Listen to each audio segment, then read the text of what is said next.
You're an anonymous Wolverine. That's funny. That's a good one. What? I'm in the show notes.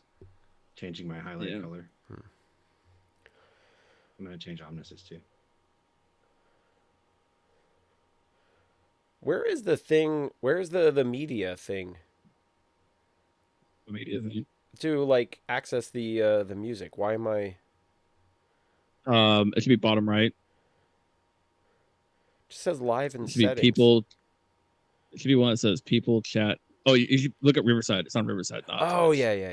That's why. And make sure you hit live. Don't do the thing again. Okay. Yep. That's what I was like. I knew I needed to hit live, and I'm like, where is this thing? All right. Have you sent out the things to everybody? I did. Do you want to wait a minute before we go live? I mean, should I put it on the Facebooks? We have 7. Yeah, do the Facebooks. Like, I mean, I think this is a fun one. If you want to drop it into anything public, maybe I'll drop it into public Facebook. You want to do the Facebook? Marketing. Okay, you do the face. Oh, you do your own Facebook. Yeah, I'll just do like my public Facebook because this is just going to be. This could appeal to my board game war friends. There you go. That's fair. I deleted Facebook off my phone, so I have to go into it in the browser. Well, that's fair. That's so the only reason why I keep Facebook is to like gaming stuff. Facebook. Shatterpoint. I probably shouldn't put it in the Talk Mass Games one though. I think you could. I think you might just draw in people who are like, "Oh, I'm hyped about this game. I'd love to like hear more about it."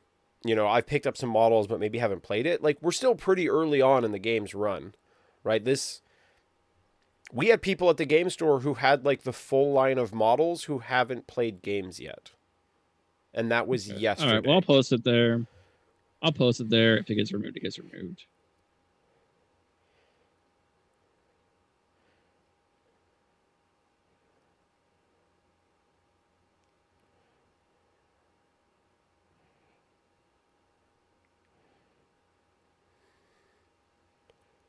I put it on the Shatterpoint for Reddit too. Ooh, wow! Look at us. Everywhere, big hypes. Big hypes. Oh, nice. Oh, extra tactical rock for pawns. God, I love it. Perfection.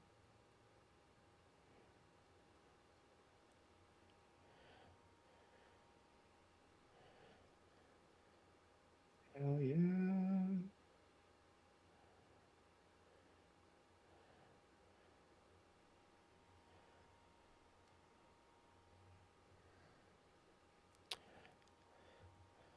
Sam, my partner says that your mustache is epic. Thank you. This is we are currently at basically Return of the Jedi Death Star levels of mustache. Like it's fully armed and operational. Nice. Even though it's not just enough to destroy the rebels. I respect it. Correct. Man. Okay. This has been fun. This has been a fun build up. You look like you'd fuck up Wyatt Earp. Wow. Thank you for that. I really appreciate that. Yeah. That means a lot to me.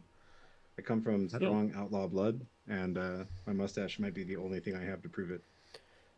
Fun fact. When I was in high school, we had a teacher, and you had a teacher in high school? Holy shit! Whoa. Good story, Diz. Okay, hold the phone.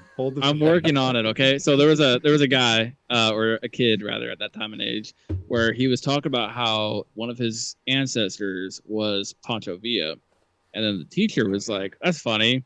My ancestors hunted Pancho Villa, like." Legit documents saying like they were like part of like the marshals and were actually on the case to get Pancho Villa. Yeah, I feel like that's not. We're in a bad place now. Those guys in that moment at the school are like in ground. I totally killed your ancestors, boy. Yeah, like that's getting a little personal. All right. These guys deserve better bases. Sure. Hello, Redback Legion. Thanks for coming to hang out with us. Well, do you guys We're want me getting to fire up the buttons, push the stuff? let's go ahead and hit it. Let's get it Okay. going. All right. Record button first. Got to get that mustache on video for all the world to see. Now it's time for some intro, baby. Rogue support.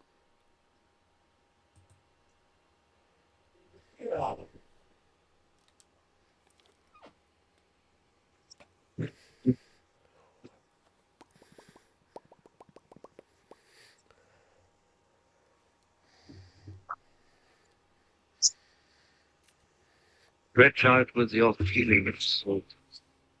Like bring you in warm, or I can bring you in cold.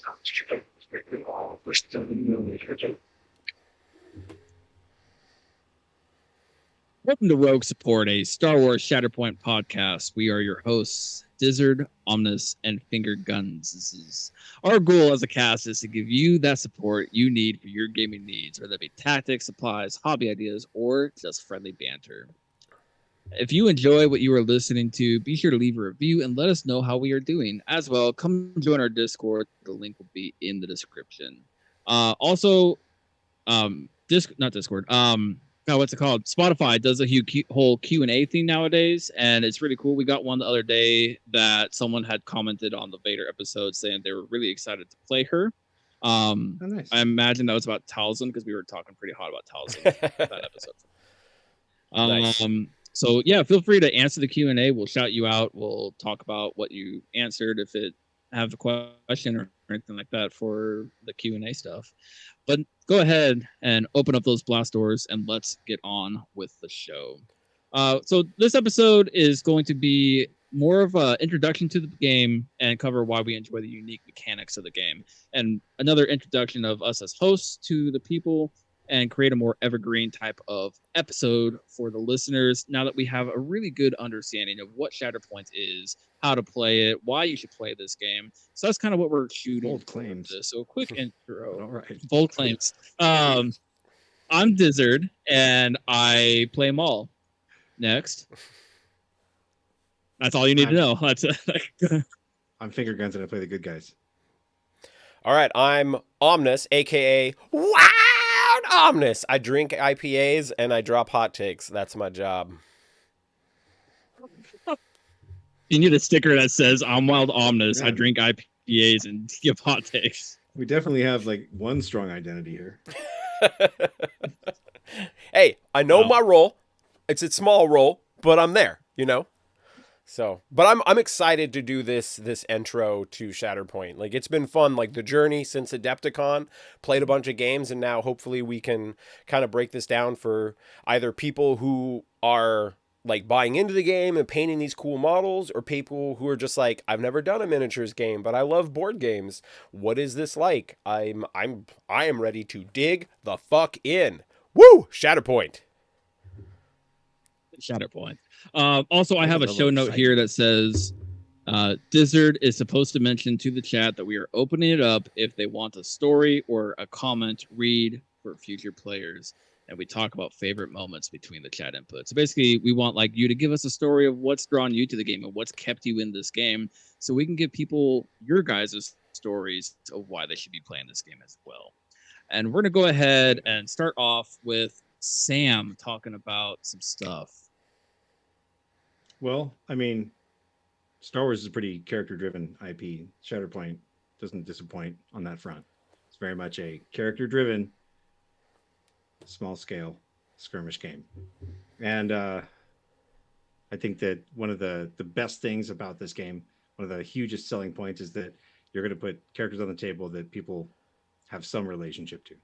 Because either like everybody knows Star Wars characters. Not everybody knows every Star Wars character, and obviously there's some deeper cuts already in this game that don't necessarily stand out to everybody, but people of a certain age all kind of understand the Clone Wars, and that's where we're at now, right? So like this game lets you choose basically a star character, and then you get down and you're going to grab one of the supporting roles, and right after that you've got 2 support units, right, to kind of round out a strike team, and you get to build 2 of those.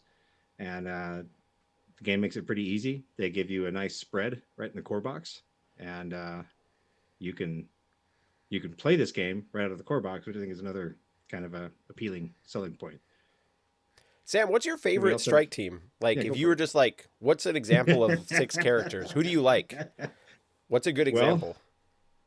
a good example, I think. Like, do you want me to keep it to the core set, or are No, we fuck just it. talking What like do you whole like game? playing? Like, if you were to drop a Right. game right now, right for these people, you're like, I'm gonna play a game with Bob from chat or like Winter. Like, what's your favorite? Sure. What are the 6? My go-to strikes. Yeah. My go-to strike team is no longer Anakin and Obi-Wan. Right. We broke up with them, and now we're Oh best friends forever shit! with Crazy talk. Obi-Wan and Mace. It's amazing what having 2 actual masters on the table can feel like. It's fucking wild Sam days. Wow. So I think right now a really fun strike team for the Galactic Republic is to run an Obi-Wan and Mace pairing, and I think that if you can, muster it, go in deep and bring in the clone commandos from the Luminara box under Obi-Wan, and then bring in Rex from the core set under Obi-Wan, and then run in Mace's box basically by itself, is a really fun place to play the game from. Commander You can do a Pawns lot. and the Advanced Recon Force. Is that what the ARF stands for? Sounds about right. They have the Clone coolest helmets bullshit of all is of the the answer to clones. that question. Clone bullshit. Hmm. You say that, but we have cool helmets now, right? Before, like we were stuck with like the That's stock fair. helmets, and now you bring like the 2 clone units that have the sweet helmets. The Advanced Recon have like the Scout Trooper helmets, From right? Kind of Galactic from Republic, we have the best helmets. kind of from kind of the like the Scout Troopers from Return of the Jedi and stuff, but it's the clones. So Yeah, yeah, it's a cool team. Like if you want to play like 2 legendary Jedi with a bunch of cool clones, like that's the way it works. you're fighting your way out of the arena. Have some fun with it. And you only got to paint 8 models to play. Like if you Or wanted to Eight. play Shatterpoint fully in painted, general. 8 models. Yep. I mean, that's really like this game is fun because I think that like even more so than Crisis Protocol, this is a game that you can just pick up and basically just play, and it doesn't take very long to put things together. Like for the time that you would spend playing more of like an army based game, like even if you're coming over from Legion or like trying to recruit people from Legion, like this is like your entire strike team, right? 2 boxes worth of models, like, or squad I should say, is like the same amount as like a single squad of infantry or Well, some sort what of a is unit the in what's the the game. what's the bare minimum price to entry? It's $50 per box, so that's 100. So yeah, it's gonna be the core box. Yeah, The it's cheapest way it's to do it. So $140 retail 160. for the core box. Yeah, US dollars to be Yeah. fair. And there's a bunch of places that have it at 20% off, so you can get it for less than that. Yeah. But even if you just go support your local store, you have everything for 2 people to play the game for $140. Boom. Yeah, like so like find a friend and like buy in, right? So like I think that like both Dooku and Obi-Wan are really great like second things to pick up, because that's just like they help define the core set's affiliations, which I think is a really interesting place to start exploring a game. But man, I I will agree. say, like, more so than any game I've ever played, the core set models are really good. They do not feel immediately replaced. Whereas if you've come from other miniatures games, you're like, oh, you buy the core set, but then you almost immediately stop using everything in the core set. That's not the way that it is. We feel like half the core set at least is kind of fundamental to the game, no matter how competitive you want to be. There are just absolutely fantastic stuff in the core box that are just amazingly fun to play. Yeah, I mean if I you want want to play to add Mandos, the a core box is like incredible value. Yeah. I want to add a caveat to that, and you see a lot of comments where a lot of people have fallen out of favor for Ahsoka and Anakin, and I honestly disagree with that. I think Anakin is still very good, and I think Ahsoka is very, very good still. I just think Absolutely. people prefer Yeah. to play something else, or they didn't feel like Ahsoka was doing enough for what else they wanted to play. Well, so So let's I would say don't wait. So let's mention don't real listen to the quick. haters. Mention real quick for the listeners. The core set has 4 primary characters, which is Lord Maul from Clone Wars Season 7, Ahsoka, Jedi No More from Clone Wars Season 7, and then Anakin kind of based on like some time in the Clone Wars season. So like the General Anakin who's leading clones, and then you also have Asajj Ventress from like mid Clone Wars. So you got like 4 really cool dynamic characters from the Clone Wars just right off the bat. And you can mix. I would say Anakin is probably mid like season 4 Clone Wars onward. That's fair. It's like the place same it. time that like he's facing off with Asajj. Like I feel like there's Yeah. like I feel like the the impetus for a lot of the inspiration in this goes back to the Gindi cartoon as well. Like it's not just the Clone Wars that everybody knows and loves, the CGI Clone Wars. I think this is also like the Samurai Jack style Gindi cartoons that are another like amazing watch if you haven't seen those. I'm going to disagree with Sam here and be like, fucking skip the Gendy shit. Hot take. What? Wild Omnus. You are so Go wrong. straight to Clone Wars. You have got to watch episode 2, right? The worst Star Wars movie. And then you watch the Gindi like entire series, and then you just start episode 3. And you can tell that they were made at the same time. Like that. Are you trying to tell me the bridge? Are you trying to tell me that you don't like sand?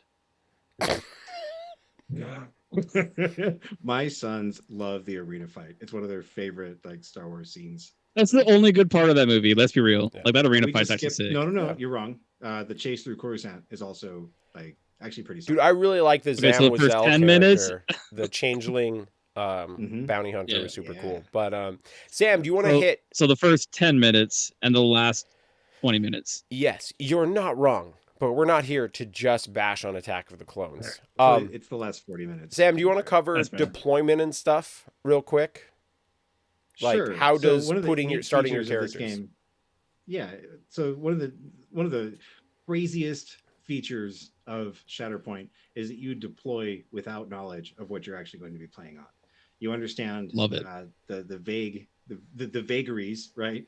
Which is like you're going to basically be playing on a telephone keypad or a number pad of 9 points, and some of those are going to become active over the course of the game, and other ones are going to become active later, and they're kind of turn on and turn off as the game goes on. And so you deploy, and it's you're going to deploy your 2 strike teams based off of the primary. And so, like I said, there's a primary, and then a secondary, and then support units. And so you're going to place your primary, a range 2, which for the uninformed is 3 inches from the board edge. And then you're going to place the remainder of your units by default within a range 1, which is 1 inch of them. And so you've got this range 3 from the board edge. Sorry, range 2 from the board edge, 3 inches. They give you a tool for that, so it's great. And then you turn that tool sideways, or you use the push shove lightsaber tool, and you can slot your people in around your primary. If you run pawns, you get to do that a little bit different, but that's more advanced. Pretty simple. Alternate doing that. So I do that, then you do that, then I do that again, then you do that. What's cool about it is that like you can kind of streamline it because everyone's deploying in such a tight cluster. As soon as you see like the vague area of the board where your opponent is putting their people down, you can usually just start throwing out something either opposite it or opposed to it. You do know where the terrain and stuff is at, so you can like, oh, I'm running Mandalorians who have jetpacks. I want the Mandalorians on the side with the higher elevation stuff, and I want like the clones on the other side. You're just like, where are the ladders?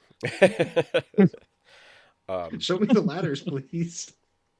All right, so let's dive into the struggle pack real quick. So Sam already said, right, that you're going to play on this kind of this telephone grid of 9 points. That's the starting mission pack. And it just tells you where to put those points on the board. You put all 9 points out, but you don't know which ones are going to be active. So there is a 9-card deck. 3 of them are struggle 1, 3 of them are struggle 2, and 3 of them are struggle 3. And what happens is at the beginning of the game, after you're done with deployment, you shuffle up the 3 cards that are the first struggle, and then you reveal 1. And that just tells you which of those points are going to be active. And right now, the struggle deck is going to activate 5 out of 9 of those points. And the middle line, like across the middle, from left to right, is always active. But then which ones are active on the other side, like right in front of you and right in front of your opponent shift from game to game. So you don't play the exact same game every time. And then whoever wins the first struggle then gets to kind of like have a little bit more say over the second struggle. You reveal the card, but there's two options. It's going to light up 3 different of those points. And so whoever lost gets to go, okay, there's 2 options. I think option B is a little bit better for me because it's better based on where my characters are at. And then the same thing happens for struggle 3, where you reveal the card, there's 2 options, and whoever lost struggle 2 gets to kind of pick a little bit of where those last 3 points are going to end up being. So where you're fighting on the board shifts. So it's not like some of the games where you're just like, oh, this is the only part of the board that we're fighting on. There may be a point that you neglect the whole game, and then third struggle ends up being one of the most important points on the whole board. And so you really like move around and like interact with almost all parts of the board, which makes it super interesting.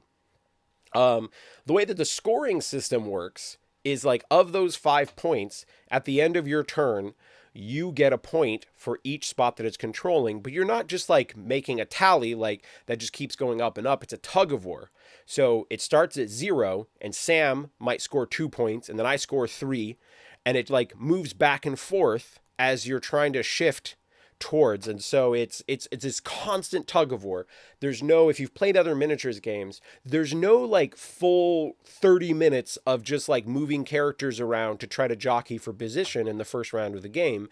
You are immediately going, okay, who's going to which point? I'm activating my 501st clones. They are going to a point. They are thinking about where are they going to start controlling points from the very first activation. And like, that's kind of the core of the game. You're into the action right away. You are moving to points. As soon as you are activating your first character, that character is probably moving to the center of the board and controlling a point. And then, like, whoever's activating second, good chance they're moving up and attacking someone. That's how quick you were kind of, like, into the action of the game.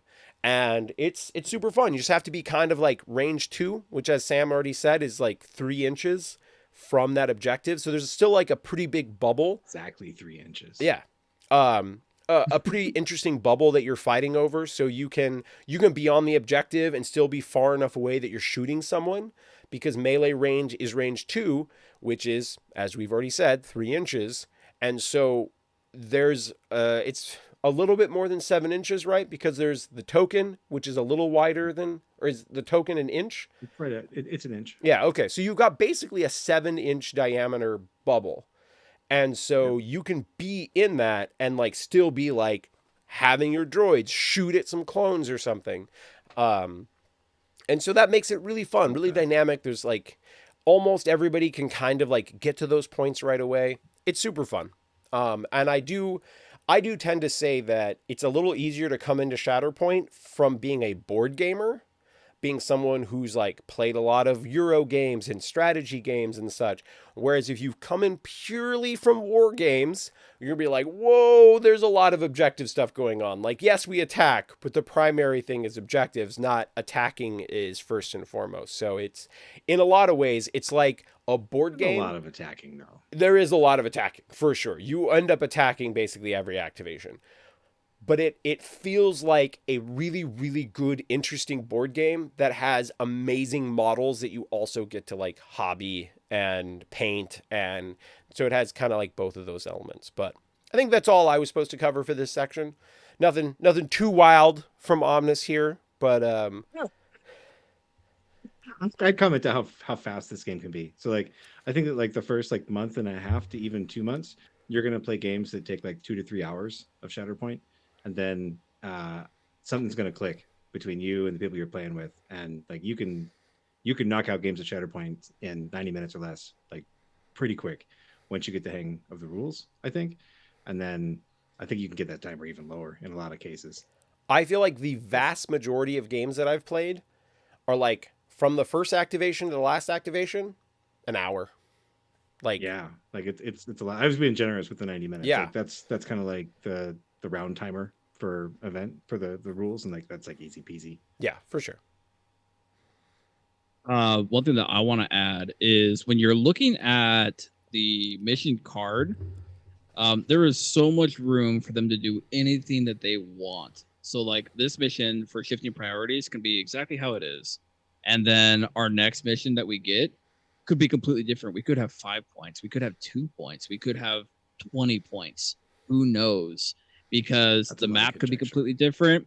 And well, you could though. Like if you look at how the card is laid out, but we have 9 you could. Right now. Yeah. Right now we have 9. Yeah, let's But not get I too do think hypothetical here. This is for the new people. But my point I'm trying to make here. My point I'm trying to make here is yes, there's only one mission in the game currently, but you also have 9 submissions within that mission that are like what you're going to come across.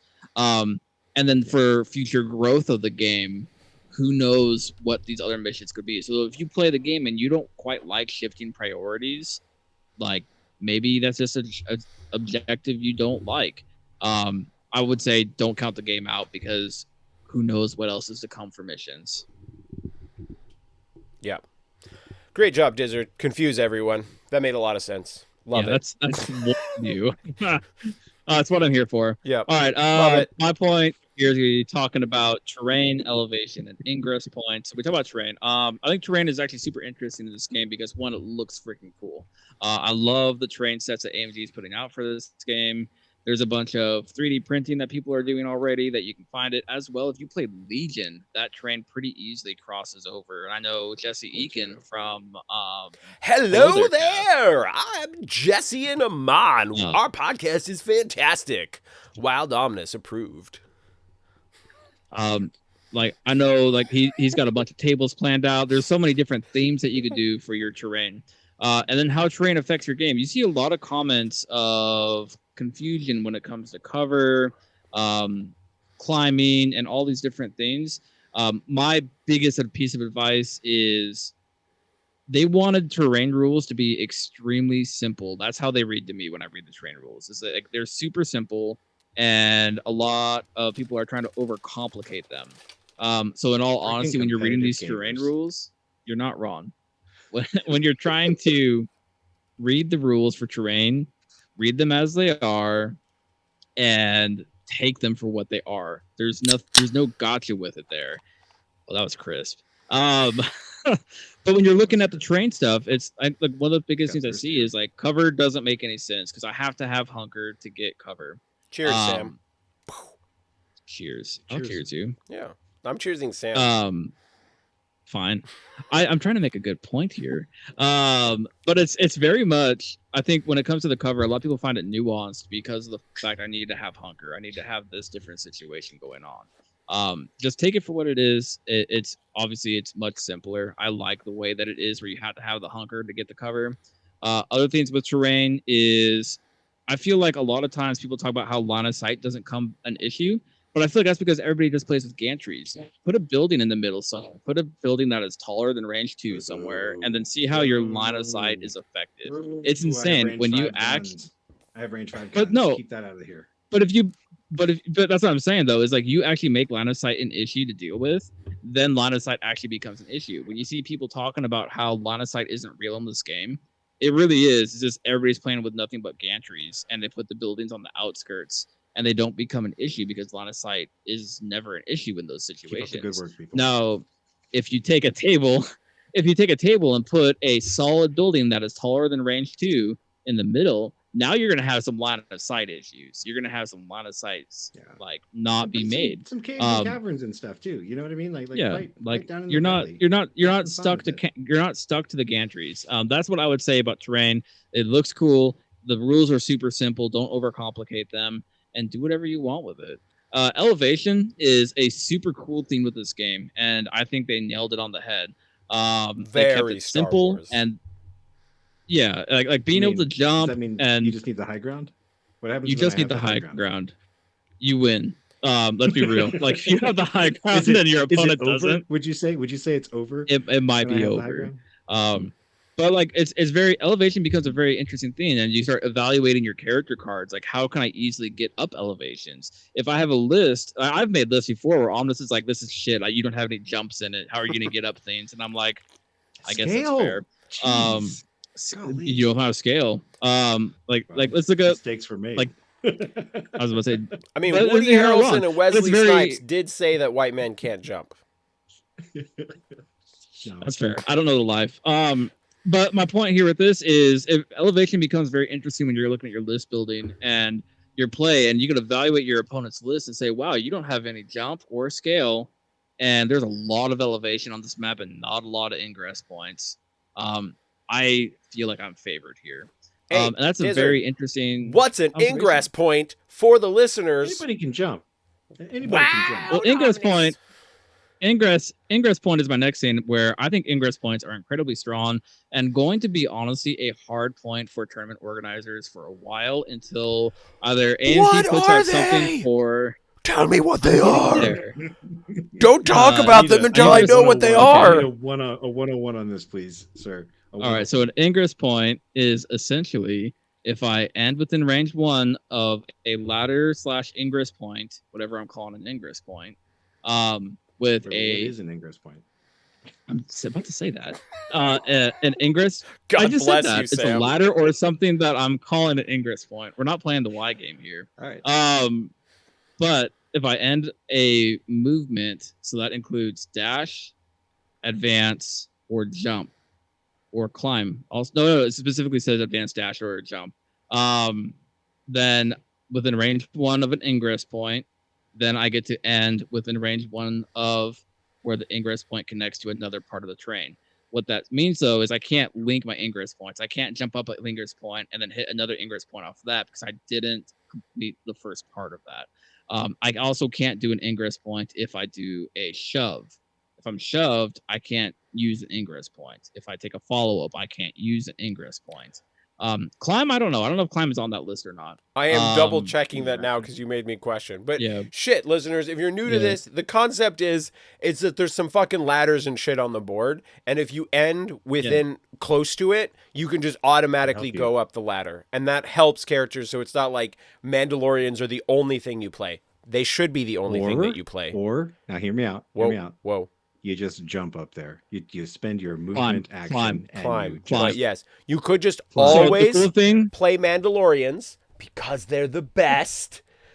The best. Jetpacks, so best I will car. say, Stronger together. I will say yes. Everybody can climb, but you can't climb if you're engaged. So that's a big thing. That's fair. But like when it comes to ingress points, like it's very strong because you're essentially getting a range 1 from the ladder to a range 1 of the other side of the ladder. So you're essentially getting more. Climb works with ingress points. Winter says in the chat. So there's that. So that's really ingress points are God strong. bless you, Winter. I do think I thought Dizzard was crazy. I just needed you to confirm. I couldn't remember, and I didn't want to say. I was were, like, and we I call it cheated they a were. whole bunch of people because I climb and go up ingress Wow. points all the time. That's fair. Wild on this shit It's here. all so real now. The other biggest thing about ingress points, though, I was talking about earlier for TOs, is how many you put on the table and where they are is going to be a big thing, I think, to understand and think about when you're setting up these tables, because you could absolutely overload a table with ingress points, and then you could absolutely short a table on ingress points, and then that makes Yes. it difficult for certain lists, and that could actually dictate outcomes of games due to ingress points, and I believe that 100%.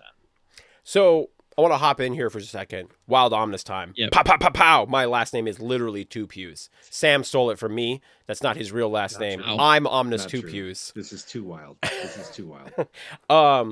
I just wanted to say, like, if you pick up the core set and then maybe like a high ground set, it's really interesting just how many different ways you can set up a table. Like, compared to some of the other games I played, you buy some terrain, you just drop stuff down. But you're like, how long do I want the gantries to be? Which angles do I put them? And it really changes up the game every time. And I am really surprised by the impact that the terrain has on a setup and how fun it is to just like if you like Legos or Tetris, you might just fucking enjoy setting up a table. It's a blast. And I like There will be Legos more TOs. and I love Tetris. So I fucking love setting up tables. This shit's fun as hell. Like, what can I do? Where can stuff fit? Like, oh man. And sometimes you're just like, let me just drop this building right fucking here in the middle and see what happens. It's awesome. I love it. The terrain is like one of my favorite parts of Shatterpoint. You know, one of my favorite parts of Shatterpoint is Killing Dizzard's the Darth order Maul. deck. Have you guys ever played a miniature game and you didn't know what to do? You're like, I don't know who I should go with. I don't know what I'm supposed to do in terms of strategy. What if the game told you? What if the game said you should go with Rex? And you didn't really have much of a choice You about that. should go You with could maybe Rex. say He's not really Rex. good. And then it could give you someone else instead. But really, the point of this is that there's an order deck in this game. And so what happens is at the start of all of your turns, you're going to draw a card and you get one chance to reserve. But once you put a unit in reserve, you're basically stuck with that unit in reserve until you decide to go with that unit that's in reserve instead of drawing a card. So you're usually going to put a strong unit in reserve, maybe something that you feel like it's a little early to go with in the round, or maybe you've got someone that has a really cool trigger when they go into or come out of reserve. Another reason to put them there. So like this is kind of it's a game element, right? So there's 3 different states for these order deck cards. Like basically it's like in your deck, or it's the card that's activating, or it's the card that's in reserve, or it's a card that you've used. 4 states, I guess. Sorry about that confusion. Let's get even more confusing now. But basically, the point is every character that you're going to bring is going to have a card. It's going to go in this deck. Then you've got one other card that can be anybody, whoever you want. That's where we separate. Shatterpoint! If you will. The wheat from the Shatterpoint, if you will. And so the Shatterpoint says that you can, when you draw the Shatterpoint, you get to do whatever you want. Pick anybody on the table on your team to go. It might even Yeah, be it's the a wild wild card. Omnis card. You don't know. It's just a wild card for your order deck. Everybody else has a card that they get to, play for theirs. And again, you have this reserve area where you're going to spend this game resource to put a card in reserve. But once you do that, you're just flying blind from that point until you use that reserve card, and then you have that resource available again. So the point is that you're going to have to like draw a card from this deck and then decide how to solve the problems that you have to solve this turn right now to score points or stop your opponent from scoring points next turn or win the struggle or figure out how to set yourself up for the next struggle if you're sure you're going to win or lose the one you're on. And so the order deck is like a flow chart for you. It's the first point of the flow chart. From there, you get to make all the rest of your decisions. It's neat. Kills a lot of the analysis paralysis that has to do with these like alternating activation games where it's like, I don't know which one I should go with, because if I go with this one, then it unbalances over there. And if I go with this one, then it unbalances over there. And it's like, no, you have to go with this one. It's going to unbalance over here. What are you going to do about it? Solve your problems. Got it. It's a problem solving board game. I love that it's just like, all right, here's the character you're going to do next. You're activating the Mandalorian Super Commandos. What are you going to do with them? What's the coolest thing that you can do with them? Like, this is who you're activating. And like, yeah, some of the time you can like tweak things and activate someone else, but most of the time the game is just like, this is your next character. This is the character who can solve your problem for you. Figure it the fuck out. And it's fun because you're just like, what's the coolest thing I can do with them right now? And when you're playing Mandalorians, the answer is a lot of cool shit. Everything. You guys and these Mandalorians. Hey, shout out to Winter in the Twitch chat, and he just said that another thing with the terrain is that you just get a ton of terrain in the new box, and unlike a lot of other games, you just don't get that much. And there's actually a lot in the core set box, and like you can totally play games with just that amount. Like it's cool to add like a little bit more, but you could do that with like fucking foam and shit. Like you can make some stuff, you can 3D print some stuff. You don't have to buy anything else, but it is cool just how much comes in the core box. And that's a great shout out by Winter, who's an awesome patron of the show. We love Winter, super interactive in our Discord. Yeah, just wanted to toss that in there. Sam, ask him for a Vader or an Obi-Wan. He's got 3. No reason. Yeah. Brother's got 3 of them. Ooh. All right, are we... Honestly, what you got next? Ooh, yeah. I love talking. Anybody who knows me knows I love talking about games. So I want to talk a little bit about the dice in Shatterpoint. So you get different offense dice than you have defense dice. It's pretty simple. They've got their own custom symbols. So you're not rolling just like 6-sided dice with numbers on them. The 8-sided attack dice have 1 critical success, 3 strikes. I know I've been saying hits, but I see people occasionally on social media complaining that people call that stuff hits. 3 strikes, which are basically like your basic success, and then 2 expertise sides, and then 2 failure sides. Failures are like, you fucked up, and I'll explain expertise in a second. Don't worry, Wild Omnis will get to that shit. Defense dice are real simple, like 2 blocks, 2 expertise, and then 2 nothing. So out. What? Like I counted out. I feel like that's one of the things that takes the longest early on in the game, and it's very expedient once you get used to it. Oh yeah, for sure. And so one of the really cool things is that you're always rolling like kind of a fun amount of dice, right? Like I've played games where you end up like rolling like 2 or 3 dice, and that is not as much fun as rolling 7. Let's just be straight up on like straight up 7 dice is fun. And so even when you're playing like 501st clones, they're rolling 7 dice on their attacks. But the thing is, every character has what we call a damage tree, which is kind of just this like, you know, if you imagine like what a family tree looks like, or just like various options down a path, you get to like, sometimes you have multiple places where you start. Sometimes you always start in the same place, but you get to make decisions like, oh, well, this character has a bunch of damage if you go one path, or like say on Asajj Ventress, she has another path that's not as much damage, but just layers status effects on people. And you get to like make that decision every time you attack. You're like, I have this many successes over how many blocks my opponent has, and this is like how far I get to go down my tree. And then you choose where you go. And it's super interesting. It makes every attack kind of dynamic and interesting. Where you're like, am I trying to wound this unit? Or am I just trying to get status effects? Or am I trying to shove them off of an objective?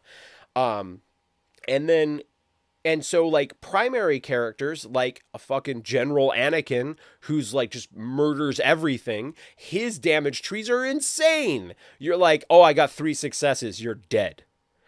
But then you, like, roll on, like, the 501st clones, and you have, like, 3 successes, and you're like, take 1 damage, and you're gonna have a little hard time moving. You know, like, it's nothing too crazy. 3 successes. You get 1. You get 1 through. Yeah, 3 successes on clones is a lot. It's a pin. It's a pin, and then the next one shoots and they do the same thing. And it's a damage. Yeah. You're pinned and damaged. I will say the status effects in Star Wars Shatterpoint are really impactful.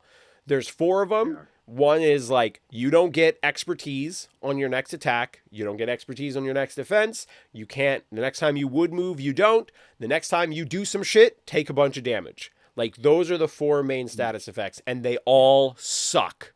You never want them on your characters, but it will happen, so deal with it. But then to explain expertise, every dice has expertise on it. So what does that mean? Well, on an Anakin or something like that, most of his expertise are like, here, get some more critical successes that nobody can block, because Anakin should murder everything. Because he's kind of a murderer. Have you watched Attack of the Clones? The children. And the women, too. They're all dead. It's not Attack of the Clones. Well, that is. Yeah, that was totally Attack of the Clones. He killed the Sand People. Sorry. I got locked in on younglings. Yeah. I mean, because that's a fun moment. Like, I mean, that's a fun moment. But I was going Attack of the Clones as a shout back to our earlier part of the episode. Just because I'm wild doesn't mean I can't, bring continuity. But then also your expertise on blocks. If you're like B1 battle droids, your blocks aren't that great. You will take a lot of damage. But your don't count on it. Your expertise don't on like General Obi-Wan are like, fuck you, I don't take damage. I'm General Obi-Wan, bitch. And so it's also really cool that you will have characters that may not have great expertise on their defense, but have insane expertise on their offense. You also have For primaries, like for General Anakin or General Obi-Wan or Lord Maul, like these characters have 2 different stance cards. So you can switch between them, and they often have really interesting decisions where like Anakin has a tree that's all fucking damage. That's just Murder Town USA. It's just Sam just glorifying killing all of his opponent's stuff. Yeah. But then his other side isn't as much damage, but it's a ton of pushes. It's still really But you good. can't actually do anything on that side because it's only hits. You're not going to kill people as often, but you may still shove people off points. Maybe. And then there are other characters down the road that like have a tree, like say Darth Maul's got a side that does more damage in melee, but has like his other side is like, I will throw a fucking lightsaber at you and push you off points and then reposition. And like that's one of the other cool things about the damage trees is that they're not just damage, they're status effects. They're like I was playing Gar Saxon, who's one of the Mandalorians the other day. He was in my deployment. He had not moved yet. And like the B1 battle droids were on the other side of the table on the furthest objective basically from him. All the way like range 2 away from that objective, as far away as possible. And my opponent was like, I don't think you can get there. I'm like, this is Gar Saxon. He can get there. He didn't like do it, but he like walked, jumped, and then like got a free focus action because he was near Mandalorians. So he got to roll extra dice, and then he shoots them, and then he gets 2 pushes and a jump from his successes, and he was on the point. He was there. He didn't quite kill them because he didn't have enough damage, but he was literally, he just totally crossed the whole board because he's a Mandalorian, and Mandalorians are the best. Have you seen the show? It's got 3 seasons already. Mandalorians rule. But yeah, the damage trees and the dice are a really fun dynamic part of Shatterpoint. I could not praise it enough. Agency over a random element of the game. That you're like, hey, here's this thing, and now I get to make decisions. Like I rolled random dice, you rolled random dice, and now I get to make decisions. It's a really fun space for a game to explore. What I love about it is I feel like it defines your character's effectiveness and like what they're doing in combat, and it really gives flavor to each character. Like Anakin's going to do a shit ton of damage out the bat, and then you have somebody like Mother Talzin who could completely control you to oblivion, and then Vader who could do a bunch of damage, and Obi-Wan who's going to heal a whole Obi-2 who's going to heal a whole bunch, and maybe some shows. And like it's very, I feel like they're really on point with their theme for their damage trees and their expertise, and they really define these characters in combat. There's a like, we didn't really have like a specific section for this, but I just love that Lord Maul, because he's not a Sith really at this point. Lord Maul and Jango both have basically the same ability that like pulls a character towards them, but Darth Maul's expose them so that they're easier to kill, and then Jango's pins them so they're harder to get away. Like it's just little shit like that. Sister that just has it works. too. Sister has it too, but doesn't do anything besides pull them. We don't talk about her. It costs 2. It costs 2. It pulls. It does nothing else. But talking about abilities, character abilities are really what your characters are doing actively or reactively on the battlefield. Like we just talked about Maul being able to pull somebody and get them exposed, Jango being able to pull somebody and give them pin. You have abilities that could add dice. You have abilities that could add damage. These are really like what you're building your characters around on top of their damage trees. They're more definition of the characters and what they're doing on the battlefield. And I tell you what, AMG is just like chef's kiss when it comes to theme on Shatterpoint and these characters. Like so far, every character I've played, I was like, this feels like Lord Maul. This feels like Jango. This feels like Mother Talzin. Because of their abilities and their trees and their expertise, and all these things combined, just feels so good. The cool thing about abilities that we didn't get to. Good. God bless deserved. One of the cool things about abilities is there's sometimes on damage trees you can actually hit a active ability off of your damage tree, which is really cool as well. But these active abilities are really different ways that you can affect Free the battlefield, from abilities. pulls, pushes, damage, extra dice on different things. Really cool things that you're usually spending force, which is your economy in the game, for different things. And you also have reactive stuff to where if my opponent does something or I have something, like we talk about Mandalorian moves, a reactive ability would be if a Mandalorian moves within 2 of another Mandalorian, they get to react and get something extra because Mandalorians are stronger together. Damn and so right you have all they these are. reactives. Fuck yeah, Mandalorians. And then you also have where your primaries, I don't think anything else but a primary has it currently, is their signature identity abilities, which could, for almost like compared to other games, be almost like your big leadership ability. Your like why you're playing that force and the thematic going behind it. Like Vader, I could make my people take damage so they get more dice. Maul is I get to not use force and take damage instead of using force. All these different abilities that just add more layers to what you're building with your strike teams, and they're super cool. The biggest things to pay attention to when you're looking at character abilities is you can only do one. Like you can do a active ability once per turn, and a reactive ability once per turn, and you can only do a reaction. Do one reaction to a triggering event. So if I have 2 triggers, or I have 1 trigger that could trigger 2 different abilities, like coordinated fire, the big one. I am running all clones, and I have a shot I'm taking. I can only use one coordinated fire. I can't use both. Nothing.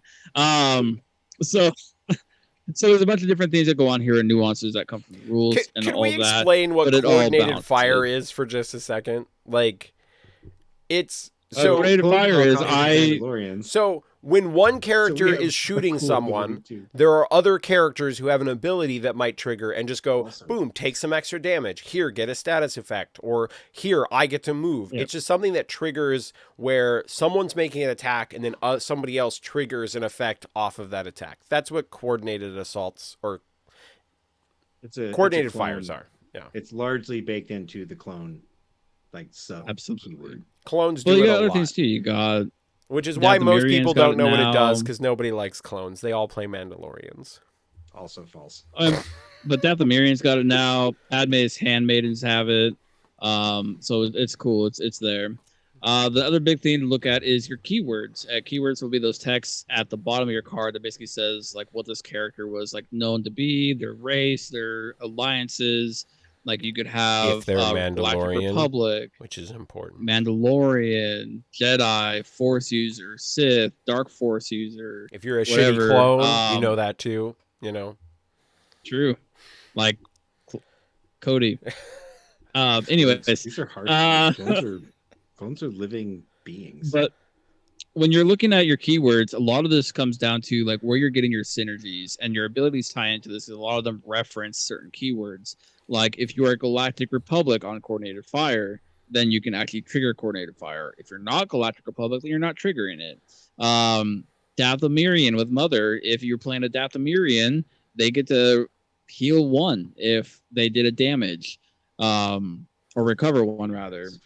So like you have these keywords that go across these different abilities, and that's really where your synergies come from with this game. So I could take a list of completely different models with no keyword synergy, but then I'm gonna be missing out on a lot of my abilities that these characters have. Like Scoundrel. That has nothing to do with the game. Yeah. Like currently. Yeah, but sometimes there's just cool shit. Like there's 2 primaries with it now. Soon, right? Bo-Katan. If you're a Mandalorian near Bo-Katan, you're just like, here, make it harder to push, make it harder to get damage, and like, here, heal just for being a Mandalorian because you're cool and you're better than everyone else. Yeah. That kind of wraps up. Is there anything else you wanted to hit for basics? I mean, I have a question for you both. I mean, well, I think it's like 2 strike teams, and then Premier's a separate format that might add 2 more. Yeah, true. Right? So like, you're looking at a core set and a couple of boxes, and you should basically have, like, if you buy in with somebody else, you split a core set, you each buy 2 other boxes, you've basically got a start into the game, real easy peasy. I did want to say, like, if you're in chat right now to Twitch, we're gonna have a point. We're gonna like go through some stories of like cool moments that have happened in our Shatterpoint games. And so if you want to get one of those stories onto the episode, put that shit in Twitch chat, and also note if you want it read in the Wild Omnis voice. That's important for some people. All right, so I have a question for both of you Okay. to go along with this. We're titling this The Point of Shatterpoint. If you Yes. could sum up in really quickly, I'll try my hardest. What is the point of Shatterpoint? To play a fair, fun game. To put Mandalorians on the in Star table Wars. and prove why they are better than clones. Wow, that is so like targeted. I have a That's actually very brand and I'm targeted. sticking to it. I mean, I also Honestly- largely have a brand. They're the good guys. Honestly, Oh, wait. I feel like Are clones the I- good guys? Really They literally just Yes. helped No. create the Empire. Good guys? Are you Uh, sure? Yes. Yeah. Okay. It's All right. it's a character development story. It's not their fault. It is. So for me, I actually very much think the way that Schick sums it up is the best way to put the game. It's a point of a Star Wars story where shit hits the fan and you are battling it out with a iconic IP, and the dice are fairly fair, characters are fairly fair, and honestly, like I will say, Shatterpoint has some of the most fairness and most balance out of the gate that I have played in the game in a long time. I feel like I could take anything out of like what's available to me currently to the game store and play with a buddy and feel like I have a chance to win. As long as the list makes sense. I can't like just be like, I'm gonna play this, and this because it's Dizzard said I could play anything. Sync up your It has to keywords. make sense. Yeah, Sync up use your your keywords. Like it doesn't have to be 100% synergized, but like get some synergy going. But I feel like you could easily play what you want to play in this game and have a chance of having fun and winning. And that's what I love about Shatterpoint. So like going back to your bit about keywords, I would say that like the more abilities you put into a squad that are asking you to check for a keyword, the more of that keyword you should probably run in your squad. Yeah. Some question in the chat from Darth Dion. Question about triggering effects. If the clone's attack is each character's attack a different triggering effect? It is, but you can't trigger the same coordinated fire. So if I have, and plus clones can't trigger their own coordinated fire off their own unit. It has to be other unit is doing the attack. So like if I'm saying I'm playing 501st and I'm playing 212th, I can't trigger my own coordinated fire and then trigger their coordinated fire. I can only trigger their coordinate, like the 512. You can only trigger. You have one opportunity. You're doing the attack. Yeah. You have one opportunity. Choose your reaction well. But you could like say if the 501st are attacking, right? There's two units. There's two characters in that unit. The first 501st attacks and they get coordinated fire from the 212th, right? And then the other one attacks and it gets coordinated fire from Sabe. Like you could trigger a different coordinated assault off of each of those attacks. Yes. Absolutely. Darth Dion. Sorry. Apologies. Jesus, Darth Dizzard. Dion. Could you at least pronounce his name right? He's hanging out in our Twitch chat. Be respectful. Also, Winner said in the chat, I feel like it is what AMG have said to have those cool Star Wars moments play out on the table. And Darth Dion says the point is to have fun battling with cool Star Wars miniatures. And I completely agree with that. Like, it's such a fun game. If you love Star Wars and you wanted a good Star Wars miniatures game, just give it a shot. Like, it's so much fun. I mean, I'll say speed and ease. I am a person who is very heavily about what the gameplay is like, how balanced it is, how competitive it is. But the game has got to look cool to me. I have got to like the aesthetic of the game.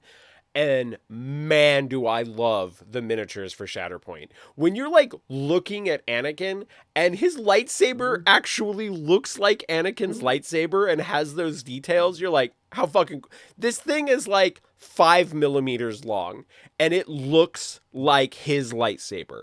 And you look at Obi-Wan's and I think Obi-Wan's looks like his lightsaber. I fucking love that little shit. Oh my God. So does Mace. Well, it's like Schick said... Don't forget Mace.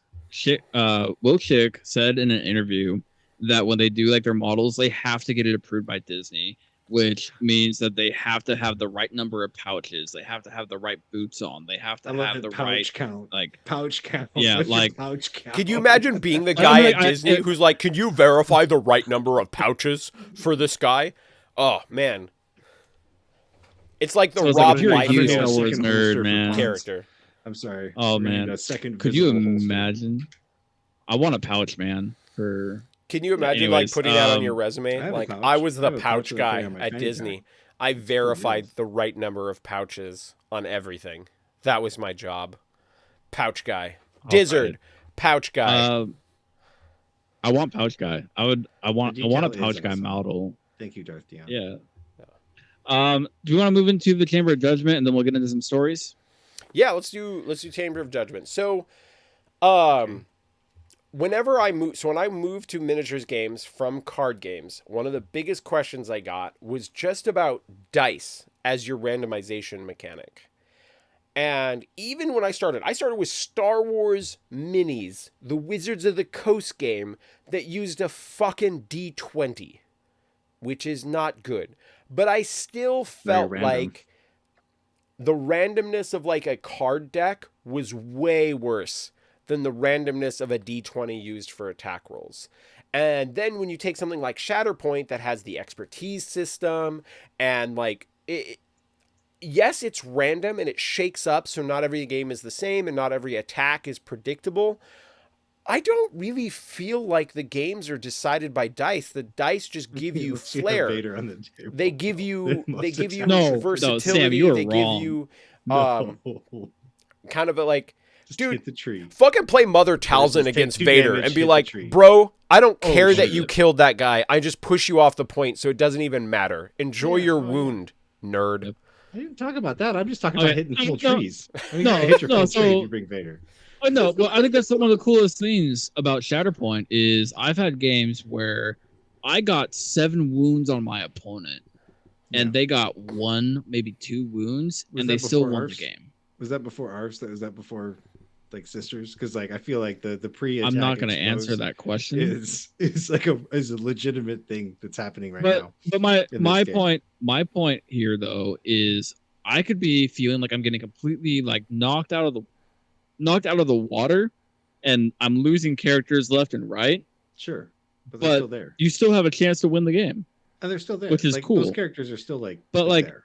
talking about dice randomization, currently there's like very few ways to increase your dice consistency, and that's like either increasing your dice count, or you have Mace who has rerolls and Cody that gives rerolls. Other than that, it's increasing your dice counts with Vader or Focus or Sharpshooter, Impact, those that have that, that type of stuff. Like that's the only dice consistency you get in the game.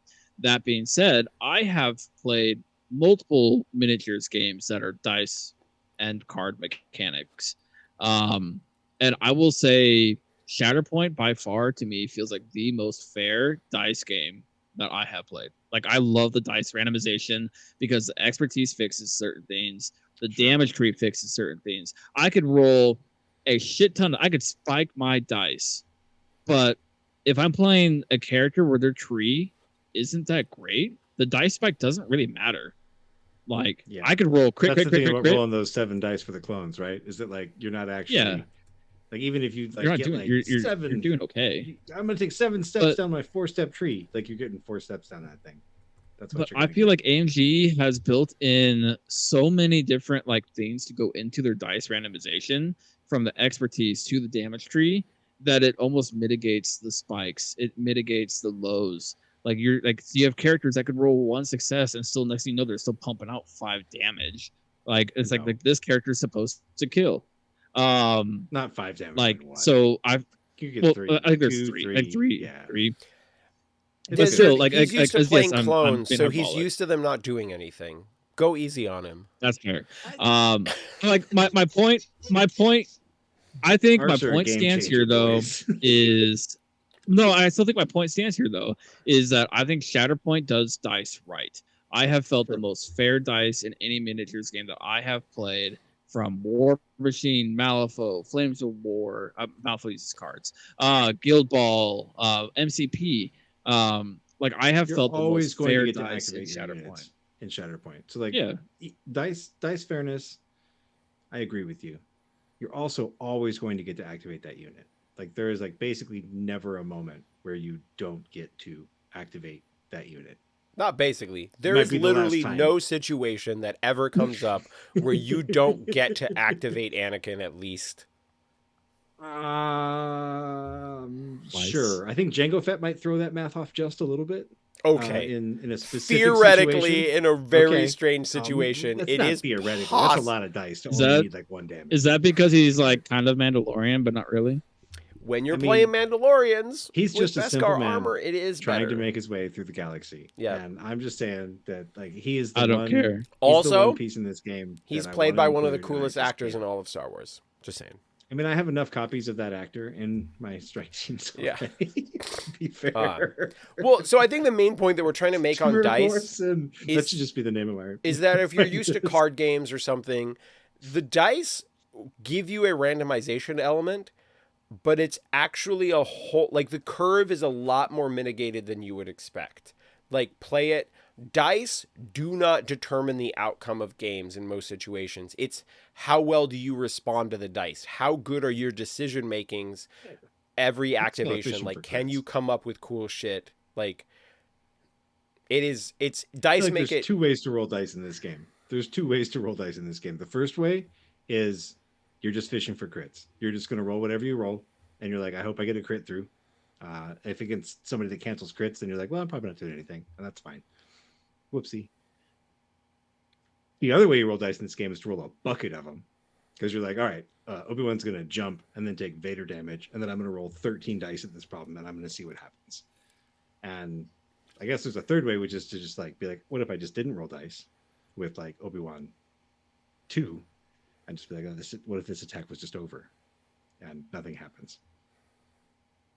But that's how I think you roll dice in this game. Personally, I think you just like you're like, we'll roll dice and we'll see what happens, and you get like 1 or 2 steps on your tree, or you're rolling dice and you're being like, I'm just gonna get this whole tree because that's how this is gonna work. Because you're exposed and I'm rolling Whole dice. tree, and I'm playing Vader.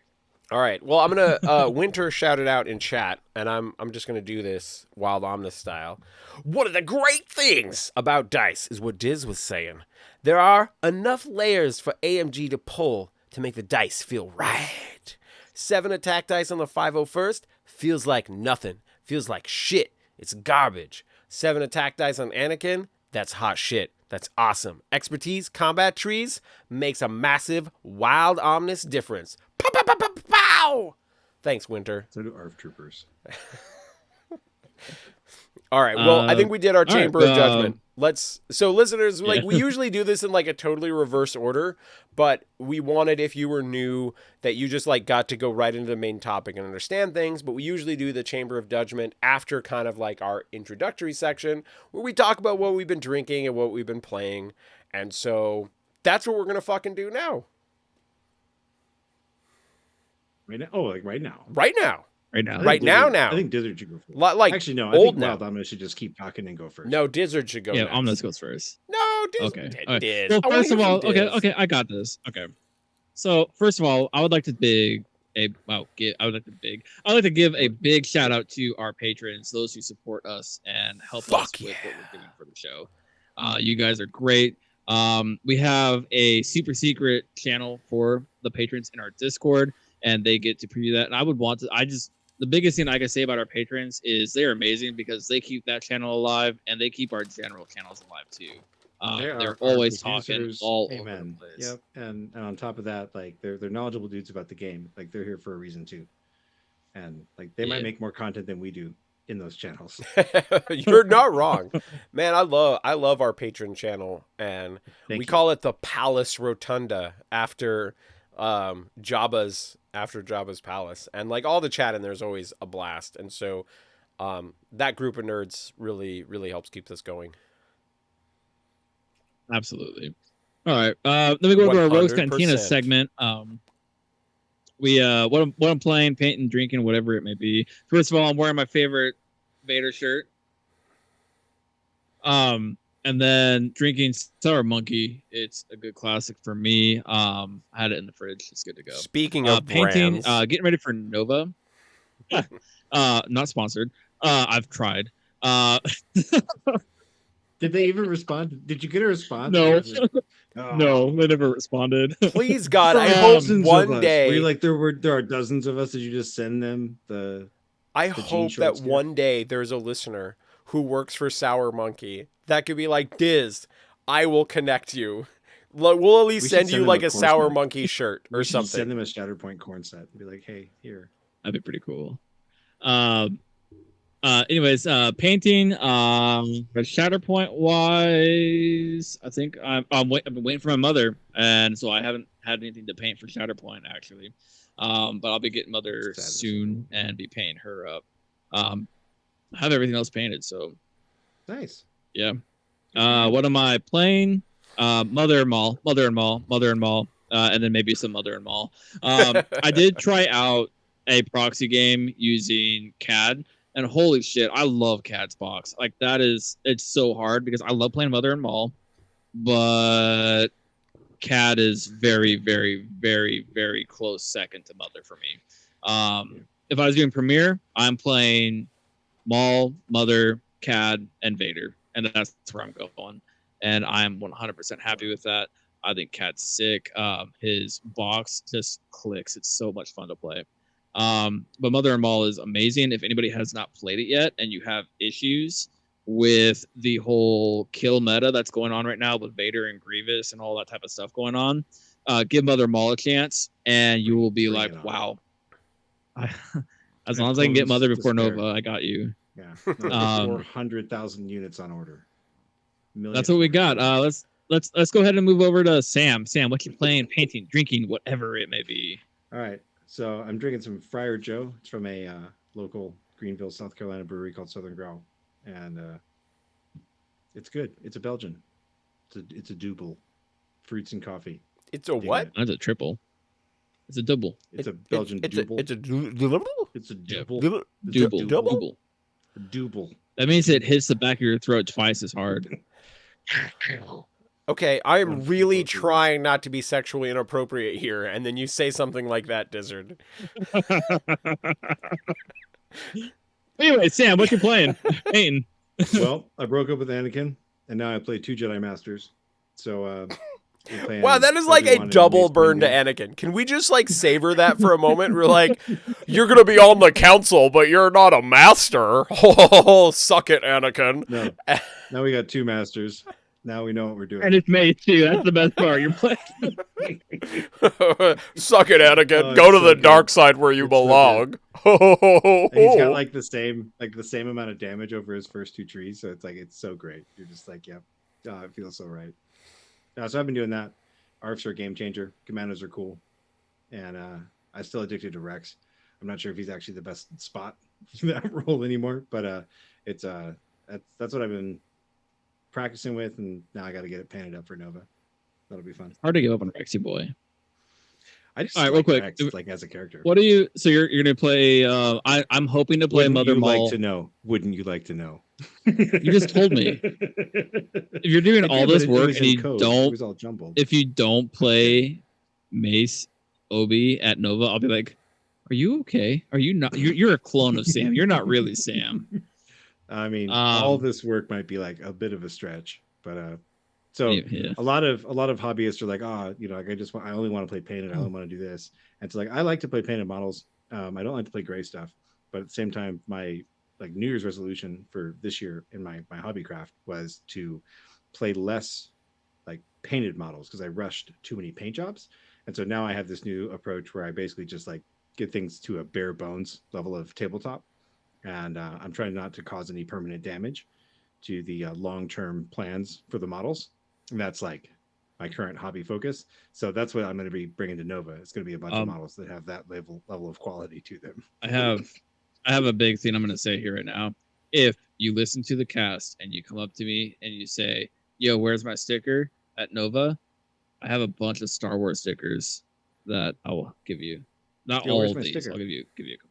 I got a couple for you. I keep handpicked. Could you all do me a favor? If you see Dizzard Yeah. at Nova, could you just say, Dizzard, stick it to me instead of where's my sticker? Just for me, for my benefit, because I think that would If be somebody funnier. comes up to me, someone comes up to me and says stick it to me, I'll probably give them 2 stickers. Yes. Or And he'll then I'll pull out stick it his to their knife. forehead. Dark Dion, sorry, this is late in the conversation. Why is $5 the lowest Patreon? I like to support several shows, but several Shatterpoint podcasters seem to have a minimum tier of $5. Having a $1 a month tier might help you get more patrons. Number one, it's not about the money. Like I guess like having a $1, not having a $1 would kind of say otherwise, but like it's really like we just like what is the most common thing for Patreon, and let's just make one tier and make it that. So that's why we settled on $5 because it's the most common thing across the table, across all Patreon experiences that we've had in the past from different shows and all that. So we kind of went with the average and then just give that average Patreon donation point everything. Like we only have one tier and they get everything that we do for Patreon. Well, we're new. I think we're that's bad at this. That's true. And we That's also true. I mean, I have think I zero can follow-through. partially take And so if you, responsibility for whether this is a ramp this good or up a to bad $5 decision. tea. I have patron tiers for my other cast, and we do like $1 a bonus episode, and it just gets kind of chaotic. And so we just decided to keep it real simple. Like you get access to the bonus Discord, you get access to the bonus episodes, you get access to everything that we do that's bonus. It's just $5 a month. So if you want to support us, and we totally understand, like if it's not a thing that you can do, no big deal. We just wanted something there for people who wanted to support us. Didn't I do a different podcast called The Rogue Agents? We only have a $1 tier. You could go over there and I'll send you screenshots of everything that happens. Dude, that seems like a lot of work. I will pay for his Cliff $1. Notes. It'll just be Cliff Notes. It'll only be the things that, I will like, send him the you know, you'd be like, $1 "Hey, like, just what's to going make on?" I'd be like, him "Hey, make here's you some do shots. that. There you go." That would be hilarious. Careful what you wish for. Hey, the Patreon is cheap. Looks so as a hello there, Patreon. Hey, hey.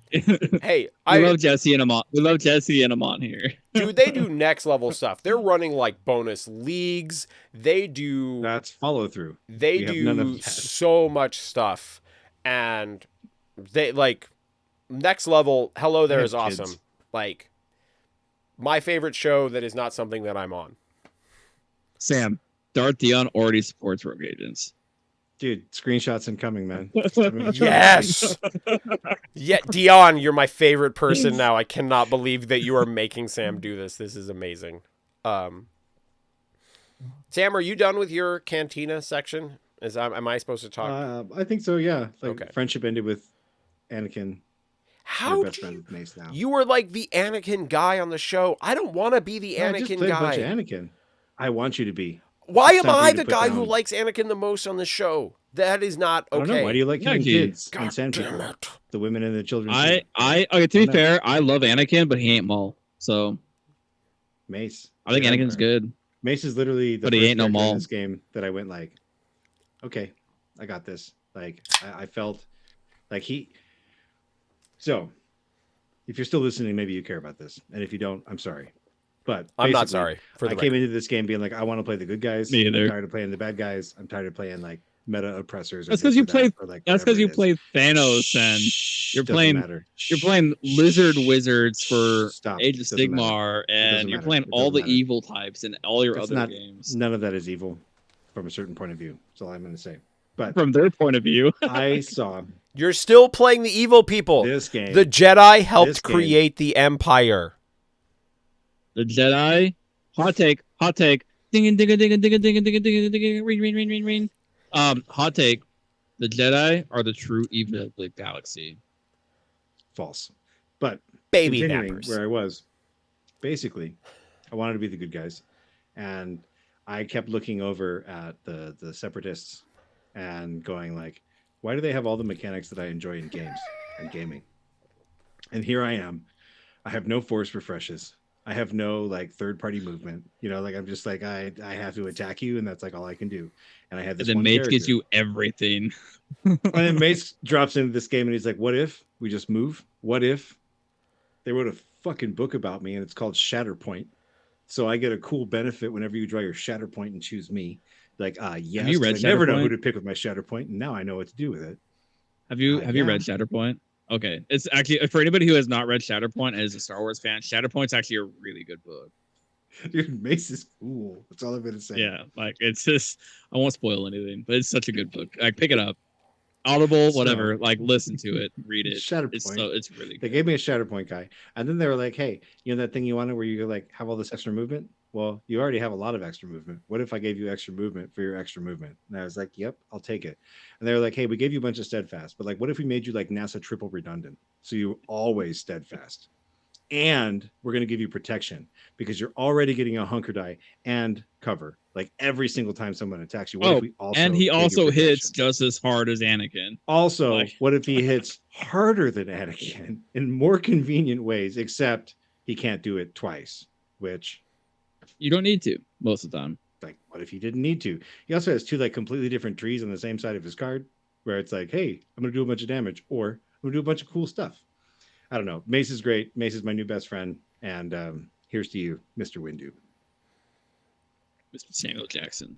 All right. Well, that It was a Sam. lot of that's the real. that was No, a that's lot of realistic. It's a clone real Sam. propaganda. Like that was a lot of Galactic Republic propaganda.